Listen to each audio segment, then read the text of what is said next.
2 Coríntios, capítulo 12. Pelo que sinto prazer nas fraquezas, nas injúrias, nas necessidades, nas perseguições, nas angústias por amor de Cristo, porque quando sou fraco, então é que sou forte. Versículo 10. A lógica divina é totalmente diferente da lógica humana. É por isso que Paulo também afirmou que a loucura de Deus é mais sábia do que a dos homens, e a fraqueza de Deus é mais forte do que os homens. 1 Coríntios capítulo 1, versículo 25. Muitos confundem a sabedoria e a força com os padrões humanos, limitando Deus a esses padrões terrenos e corruptíveis. Entendem sabedoria como sendo palavras bem escolhidas e força como sendo determinação. Porém, sabedoria nem sempre está numa boa oratória e força nem sempre se encontra em alguém determinado. Ambos são dons de Deus, disponíveis a todo aquele que os busca com sinceridade. Além de ter que expor os reveses de seu ministério, Paulo continuou declarando sobre as visões e revelações do Senhor que o haviam impactado. Teve o privilégio de receber sonhos e visões, e algumas vezes pôde ouvir e ver o próprio Jesus. Diante de tamanhas revelações, considerou seu espinho na carne uma forma do Senhor livrá-lo da exaltação própria e da soberba. Apesar de seus clamores para que fosse liberto deste mal, a resposta de Jesus o impactou e o fez compreender a lógica do céu. A minha graça te basta, porque o poder se aperfeiçoa na fraqueza. Não sabemos do que se tratava esse espinho na carne, mensageiro de Satanás. Pode ter sido alguma enfermidade ou alguém que o perturbava, mas uma coisa é certa: Paulo estava incomodado e gostaria de se ver livre disto. Mas ao invés de ter seu pedido atendido, Jesus apresentou a sua preciosa graça como suficiente e a fraqueza de Paulo como impulsionadora do poder de Cristo.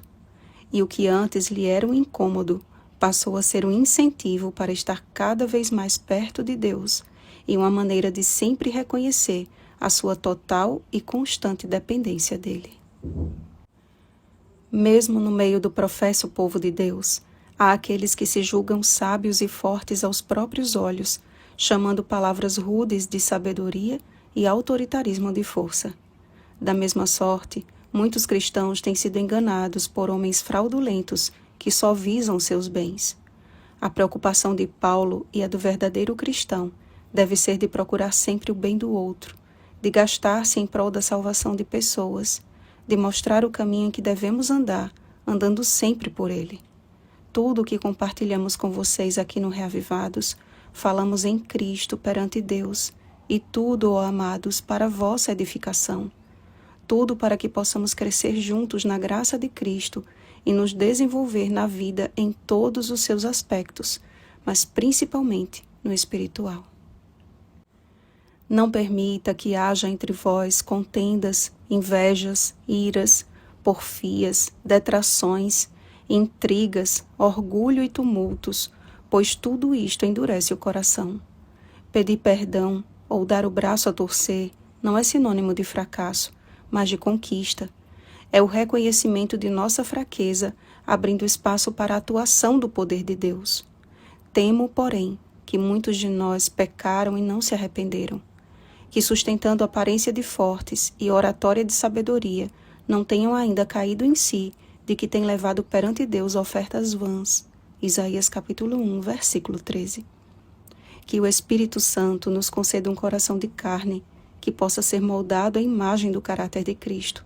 Lembremos de Sansão, de como a sua força e sabedoria humanas o levou ao fundo do poço, e de que foi no seu momento de maior fraqueza que Deus o fez sobremodo forte.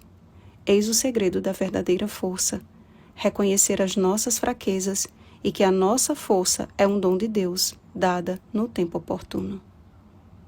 Oremos, amados. Nosso amado Senhor e Deus, acredito que cada um de nós está atravessando algum momento difícil. À medida em que o grande conflito se intensifica, sentimos o peso da atmosfera de um mundo abalado pela ira de um inimigo que sabe que pouco tempo lhe resta. Mas como Paulo, queremos manter os nossos olhos em Cristo Jesus. Queremos entregar nossas angústias e fraquezas a Ti e confiar que o Senhor as está usando para a nossa salvação e salvação de outros. Ainda que nada somos, o Senhor nos escolheu para sermos Tuas testemunhas. Então, Pai, nos ajuda e nos ensina a lidar com as dificuldades, sem perder a fé e a esperança de que logo o Senhor voltará. Em nome de Jesus. Amém. Vigiemos e oremos. Bom dia, fortalecidos pela graça de Cristo. Oremos pelo batismo do Espírito Santo. Oremos uns pelos outros. Rosana Garcia Barros.